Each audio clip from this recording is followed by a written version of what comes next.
Of class 4, subject is social studies. Today I am starting the unit 3, our past, chapter number 10. There are many ancient sites all over Pakistan, the most famous being Mohenjo-daro, Harappa and Texla.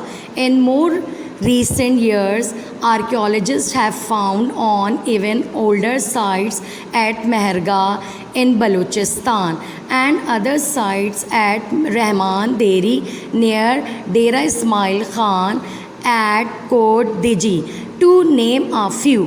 All these tell us that a number of different peoples lived here in the past. Our history, इसका मतलब ये है कि बेटा are past, हम पुराने वक्त की, पुराने ज़माने की बात कर रहे हैं, यानी कि तारीख़ के लिहाज से ये बात की जा रही है जब बहुत पुरानी साइट्स थी, एंशिएंट साइट, आसार क़दीमा जो पाकिस्तान में थी। मोस्ट फेमस का मतलब बहुत जो फेमस जगह थी, मोहेंजो-दड़ो थी, हड़प्पा थी और टेक्सला थी। और कुछ ईयर्स में आप आर्कियोलॉजिस्ट ने फाउंड की एक जगह जिसका नाम है मेहरगढ़, जो बलूचिस्तान में है, रहमान देरी के पास, डेरा इस्माइल के करीब, एट कोट डीजी। सही है। और ये साइट्स बहुत सारी पाई जाती हैं, डिफरेंट लोग वहाँ रहते थे। आर्कियोलॉजिस्ट उसको कहते हैं जो बेटा जो ग्राफ या एरिया या कोई चीज़ जो फाउंड करते हैं, तलाश करते हैं, उसको कहते हैं आर्कियोलॉजिस्ट। उनको हर चीज़ के बारे में पूरी इन्फॉर्मेशन होती है, उसको हम कहते हैं archaeologist. The Indus Valley Civilization. Historians tell us that there was an advanced civilization around the plains of the river Indus in about 2600 BC. That is a long time ago. It is called the Indus Valley Civilization, and the people were really ahead for that time. They used wheels, made pots and other vessels, and made things out of metals such as copper. They also made cloth. इसका मतलब ये है कि बेटा the Indus valley civilisation, historians यानी कि तारीख़ बताती है कि इंडस वैली सिविलाइजेशन उस वक्त बहुत एडवांस थी, जो रिवर इंडस के करीब थी 2600 BC में। ये बहुत दूर की बात है। इसको हम क्या कहते हैं? Indus valley civilisation. और पीपल जो लोग थे वहाँ पर बहुत अहेड थे, आगे थे, फॉरवर्ड थे। उस वक्त बहुत एडवांसमेंट थी, हर चीज़ उनके पास मौजूद थी। वो व्हील्स वगैरह यूज़ करते थे, पॉट्स बनाते थे, बर्तन बनाते थे, और उनके पास मेटल की चीज़ें थी, कॉपर थे, और कपड़े वगैरह भी बहुत अच्छे पहने जाते थे। हर चीज़ उनके पास एडवांस थी। उस वक्त वो हर चीज़ यूज़ करते थे, इस्तेमाल करते थे। Harappa is in the Punjab and Mohenjo-daro, the mount of the dead in Sindh are two of the most famous archaeological sites. Harappa जो कि पंजाब में है जगह, और मोहेंजो-दड़ो जो सिंध में है, जिसको आप मुर्दों का टीला कहते हैं। ये बहुत मशहूर जगह हैं हड़प्पा और मोहेंजो-दड़ो। इसको आप क्या कहते हैं? Archaeologist sites. इसका मतलब है आसार क़दीमा, पुरानी जगह। आर्कियोलॉजिस्ट आप उसी को कहते हैं जो पुरानी जगह, पुरानी चीज़ों की मालूमात करना, तलाश करना, उसको आप कहते हैं आर्कियोलॉजिस्ट या आर्कियोलॉजिकल साइट्स। ये जगहें दरियाफ्त की थी, मालूम की गई थी, इसलिए इसके बारे में बताया जा रहा है। Here you can see the ruins of the Great Indus Valley Civilization. आप यहाँ पर देख सकते हैं पिक्चर में कि आपकी तबाह, रुइन का मतलब तबाह करना, बर्बाद करना. No one is quite sure what happened to the people who lived in these places, but today in Mohenjo-daro we can still see the remains of houses, temples, baths, a granary and streets with a proper drainage system. किसी को भी पता नहीं है बेटा कि किस तरह ये जगहें या लोग तबाह हो गए, बर्बाद हो गए. आज तक मोहनजोदड़ो में अभी भी हम कुछ हाउसेस, टेम्पल्स, बार्स और स्ट्रीट और प्रॉपर ड्रेनेज सिस्टम वगैरह देखते हैं, मोहनजोदड़ो के अंदर मौजूद हैं, लेकिन बहुत ही बुरे हाल में, तबाहकारी के हाल में, बर्बादी के हाल में. Archaeologists have found pieces of pottery, ornaments, jewelry, clay figures and seals of these sites. The seals have inscriptions and symbols on them, and historians are still trying to work out what these mean. The people of this civilization traded with neighboring regions. Fragments of cotton cloth made here have been found in the ancient historical sites of present day Iraq. इसका मतलब ये है कि archaeologist ने pieces यानी कि छोटे छोटे पीस को तलाश किया है, जिनमें आपके पोट्री हैं, ऑर्नामेंट्स मतलब ज्वेलरी वगैरह, क्ले फिगर उनके मिट्टी से बनाई हुई चीज़ें और कुछ जगहें हैं और उसके सिंबल्स वगैरह पे भी वर्क वगैरह काम किया है. इसका मतलब ये, और वहाँ पर आपकी ट्रेडिंग का मतलब एक जगह से दूसरे नेबर यानी कि पड़ोसी ममालिक से तिजारत करना और कॉटन वगैरह के कपड़े वगैरह भी एक दूसरे के उसमें भेजना, ट्रेडिंग करना. और आज भी उसको आप प्रेजेंट डे इराक कहते हैं, हिस्टोरिकल साइट को. इसका मतलब ये है कि बेटा जो कॉटन के कपड़े वगैरह जो वहाँ पर पाए गए, मालूम किए गए, देखे गए, वो उस जगह एंशिएंट हिस्टोरिकल साइट यानी कि उस पुरानी जगह पर जो मालूम हुआ वो आजकल हम उसको कहते हैं इराक. अंडरस्टैंड बेटा. The Aryans, page number 72. As the years passed, other people came to this area. The first were the Aryans, a large tribe from Central Asia, who came into the subcontinent from the northwest around 1500 BC. The Aryans, इसका मतलब है कि कुछ अरसे बाद आपके Aryans जो कौम थी वो इस एरिया, उस जगह पर आई, सेंट्रल एशिया में, सबकॉन्टिनेंट में, नॉर्थ वेस्ट के around 1500 BC. They used horses and chariots to travel fast. वो उस वक्त हॉर्सेस वगैरह, घोड़े वगैरह यूज़ करते थे और ये भगी वगैरह अपने इस्तेमाल के लिए. They brought a new language, Sanskrit. उन्होंने एक लैंग्वेज लेकर आए, एक ज़बान लेकर आए, उसका नाम है Sanskrit. And a new culture with them. और उनका एक अपनी सकाफ़त थी, यानी कि पहनने ओढ़ने का अंदाज़, खाने पीने का अंदाज़, उसको आप कहते हैं culture. The Aryans settled in the Indus Valley and then spread to other parts of the subcontinent, further east and south. The Aryans were a strong, active and lively race. इसका मतलब ये है कि इंडस वैली में ये हर तरफ फैल चुके थे, बरे आज़म में, यानी कि ईस्ट और साउथ की तरफ. The Aryans were strong. Aryan जो कौम थी बहुत स्ट्रॉन्ग, मजबूत, एक्टिव. एक्टिव का मतलब हर काम में कोशा रहना, आगे आगे रहना. एंड लाइवली रेस, हर एक रेस में जीतना, अपने आप को विनर बनना, कामयाबी से जीतना. Over the next few centuries, many kingdoms were formed, great battles were fought, cities were built, destroyed by invaders, and then rebuilt. Some, like Mohenjo-daro and Harappa, were forgotten. What reasons could there be for the decline, fading away of the Indus Valley civilization?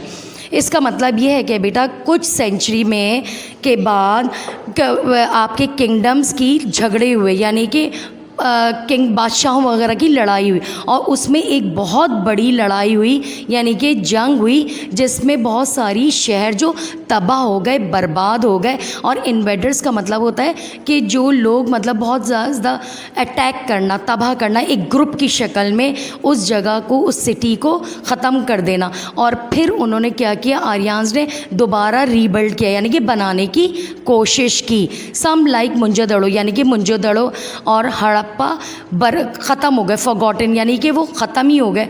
उनके बहुत ही कुछ चीज़ें मतलब आप देख सकते हैं, वरना तो वो बर्बाद हो गए। और इसी वजह से इंडस वैली सिविलाइजेशन बर्बाद हो गई, इसका डिक्लाइन हो गया, यानी कि ज़वाल पजीर हो गई। All of you understand. Page number 73, the great empires, इसका मतलब ये है कि मुगलिया दौर के बारे में बताया जा रहा है। Persians in the 5th century BC came the Persians, who created a huge empire including the land which is now Pakistan। जो पर्शियन थी वो 5th सेंचुरी में आई थी, उसको आप कहते हैं पर्शियंस। उन्होंने एक मुगलिया दौर यानी कि एम्पायर का दौर था, और उन्होंने एक लैंड बनाई, बहुत बड़ी ज़मीन बनाई, जिसको आप पाकिस्तान कहते हैं। Their capital in this region was Taxila, उसका जो कैपिटल था उसका नाम था Taxila. They introduced many new ideas and also learned new ways from the Aryans। उन्होंने नए नए आइडियाज़ बताए, नए नए ख़यालात बताए, और लर्निंग यानी कि नए तरीक़ों से सीखना, नए नए फ्रॉम द आर्यंस कौम से सीखना। The Persians were followed by the Greeks वो under Alexander, who defeated the Persians and crossed into the subcontinent through the Khyber Pass। The Greeks influenced the art and sculpture Kandhara and Texla। This region was mainly Buddhist। इसका मतलब ये है कि Persians जो follow करते थे वो Greeks को करते थे, और उनको शिकस्त भी हुई पर्शियंस से उस बर-ए-आज़म में, थ्रू द खैबर पास के ज़रिए। और जो ग्रीक्स थे उनका जो सारा दारोमदार था वो आर्ट वर्क पे था। आर्ट वर्क जो हम यानी कि कलरिंग वगैरह, ड्राइंग वगैरह, मुजस्मा वगैरह, स्कल्पचर वगैरह बनाते हैं। और ये कहाँ पर होता था, कंधारा जो जगह है और एक टेक्सला जगह है, ये दो जगह पर होता था। ग्रीक का बहुत ज़्यादा ज़ोर था, इन्फ्लुएंस का मतलब ज़ोर देना। और ये रीजन जो था ज़्यादातर लोग बुद्धिस्ट रहते थे, यहाँ पर बुद्धिस्ट था जो बुद्धा वगैरह को फॉलो करते हैं। All of you understand this page. Next is Mauryans। From the east came the Mauryans। The most famous Mauryans ruler was Ashoka, who extended the Mauryan Empire through wars and conquests। But after the Battle of Kalinga, in which more than 150,000 people were killed, उसके बाद आपके पास कौन east में आए, मौर्यान्स, जो बहुत मशहूर हुए। और उसको हुकूमत रूल कौन करता था, हुकूमत अशोका, और उसने बहुत एक्सटेंड किया, मतलब इस मुगलिया दौर को बढ़ाया। और इसमें बहुत वॉर्स हुई जिसमें बहुत लोग मारे गए, ठीक है। इसमें 1,50,000 लोग मर गए जिनको कत्ल कर दिया गया था। Ashoka was shocked by the destruction. Ashoka बहुत परेशान हुआ, उसको धचका लगा इस तबाह और बर्बादी से। He became a Buddhist and gave up violence. वो एक बुद्धिस्ट बन गया, और इस वॉलेंस का मतलब होता है दुश्मनी, इस चीज़ से जंगली दुश्मनी से दूर होना। He introduced many reforms for his people to give them a secure and comfortable life. उसने एक अपने तारुफ यानी कि एक नई ज़िंदगी का तारुफ कराना लोगों में, यानी कि वो अपनी ज़िंदगी को अच्छी तरीके से सिक्योर कर सकें, हिफाजत से कर सकें। कंफर्टेबल का मतलब पुरसुकून रहना, पुरसुकून और आसाइश से ज़िंदगी गुजारना। He had his rules inscribed on pillars and rock faces through out his vast kingdom. उसने अपने रूल के ज़रिए, अपने यानी कि हुकूमत के ज़रिए, जो वो रूल करता था लोगों पे, हुकूमत करना, हुकूक देना, ठीक है, उसको इस तरह फेस करना कि अपनी किंगडम में बादशाहत में, ताकि सब लोग मान सकें, अपने आप को एक मजबूत मनवाना। ठीक है, Kushans, Guptas, Parthians and Huns. The Kushans came from central Asia. Kushans जो आए वो सेंट्रल एशिया से आए। Their most famous ruler was Kanishka. इसका मोस्ट फेमस मतलब मशहूर रूलर जो होता है हुकूमत करने वाला, उसको कनिष्का कहते हैं। Then another dynasty came up. उसके बाद एक और आपकी मुगलिया दौर आया, उसको आप कहते हैं Guptas, the Guptas. They had a large empire and strong rulers like Chandragupta. और एक और आया उसका लार्ज, यानी कि उसकी और बहुत बड़ी हुकूमत थी। स्ट्रॉन्ग मतलब मजबूत रूलर, लाइक चंद्रगुप्ता, यानी कि वो और स्ट्रॉन्ग मजबूत था और चंद्रगुप्ता चाहता था कि मेरी हर बात मानी जाए। The Parthians and the Huns came into the subcontinent from the north west. Parthian और हंस भी इस बर-ए-आज़म में आए और उन्होंने भी अपनी इस एशियन में अपनी हुकूमत को बहुत करने की कोशिश की ताकि वो भी एक रूल कर सकें। लेकिन बहुत सारी तबाहकारियाँ हुई, a lot of destruction wherever they went. बहुत सारी तबाहकारियाँ हुई जो कि बर्बादी का आलम बनी। Impact of ancient empires on the subcontinent. Rulers came and went, and with them they brought new ideas and new cultures which were slowly adopted by the local people. इसका मतलब ये है कि बेटा आपका क्या असर पड़ा था मुग़ल दौर में, बर-ए-आज़म में। ठीक है, बर-ए-आज़म में रूलर जो आए जिन्होंने हुकूमत की और गए भी कुछ लोग, तो उन्होंने अपने अपने आइडियाज़ दिए, अपने अपने ख़याल दिया और न्यू कल्चर यानी कि नई सखाफत, दिन ब दिन नया आपका सखाफत लाना, पहनना ओढ़ना, कपड़े का लिबास। ठीक है, विच वर बहुत स्लोली था, उन लोगों में बहुत स्लोली था, जो लोगों पीपल थे, वहाँ के लोग थे, उनमें ये चीज़ बहुत धीरे धीरे वो सीख रहे थे। और हिस्ट्री हमें ये बताती है कि ये चाइनीज़ के लोगों के पास भी सयाह जो है रिकॉर्ड करते हैं कि मतलब क्या हो रहा है, कि क्या किस कंट्री में हो रहा है, क्या किस ममालिक में हो रहा है, किस बर-ए-आज़म में कुछ हो रहा है, तो उन तक के पास हमारी ये रिकॉर्ड मौजूद है। चाइनीज़ पिलग्रिम्स, फा हैसियन एक नाम है और एक दूसरा नाम है ह्यून टीसैंग, उनके पास भी हमारी ये हिस्ट्री मौजूद है। और उसके बाद page number 74, learning. During the early ages, especially in the 4th and 5th centuries, there were great advances made in mathematics, astronomy, art and other subjects. Learning का मतलब सीखना, आप हर वक्त या हर रोज़ कुछ ना कुछ सीख रहे होते हैं। इसी तरह उस 4th और 5th सेंचुरी में वहाँ पर बड़ी कामयाबी हुई मैथ्स सीखने में। मैथ्स में बहुत तजुर्बे किए गए जिसकी वजह से उन्होंने बहुत लर्निंग स्ट्रॉन्ग हो गई। और एस्ट्रोनॉमी का मतलब होता है आप स्टार्स वगैरह, प्लैनेट्स वगैरह की जो स्टडी करते हैं उसको आप कहते हैं एस्ट्रोनॉमी। और आर्ट, अदर सब्जेक्ट्स यानी कि और भी सब्जेक्ट्स में इसका बहुत कंपटीशन हुआ, बहुत एडवांस्ड हो गए। Taxila had a big university. Taxila की एक बहुत बड़ी यूनिवर्सिटी थी। ठीक है, the ruins of which can be seen even today. आप बहुत सारी जो ये बर्बाद हो गए हैं, नालंदा यूनिवर्सिटी वगैरह तबाह हो गई है, लेकिन आज भी आप उसको देख सकते हैं। Many people came here to study. बहुत सारे लोग आए थे पढ़ने। It was also one of the centre of Buddhism, so many Buddhist scholars came here. बहुत सारे बुद्धिस्ट आए थे और उन्होंने यहाँ पर स्कॉलर बने, यानी कि एक आपको दर्स देना। ठीक है, so many Buddhist scholars came here learning advanced under the Mauryans and Guptas, Harsha the ruler of the Nalanda dynasty. यानी कि इनके अंदर आए थे मौर्यान्स, गुप्ताज, हर्षा और नालंदा डायनेस्टी। यानी कि नालंदा जो एक चलती आ रही होती है, डायनेस्टी का मतलब होता है एक फैमिली, एक उसी तरह की फैमिली विरासत से जो चलती आती है उसको आप कहते हैं डायनेस्टी। और इनका सेटअप किसने किया था? नालंदा यूनिवर्सिटी, जो अभी भी मौजूद है इंडिया में। It was a famous university. ये बहुत फेमस यूनिवर्सिटी थी और जो मैथमेटिक्स इसमें पढ़ाया जाता था, जो फेमस था, आर्यभट्टा। ठीक है, और जिन्होंने कॉन्सेप्ट दिया था ज़ीरो का। अच्छा, रिलीजन है आपका last topic. Most of the early people in this land were Hindu. Religion का मतलब होता है मज़हब, और यहाँ पर बहुत सारे लोग इस जगह पर हिंदू थे।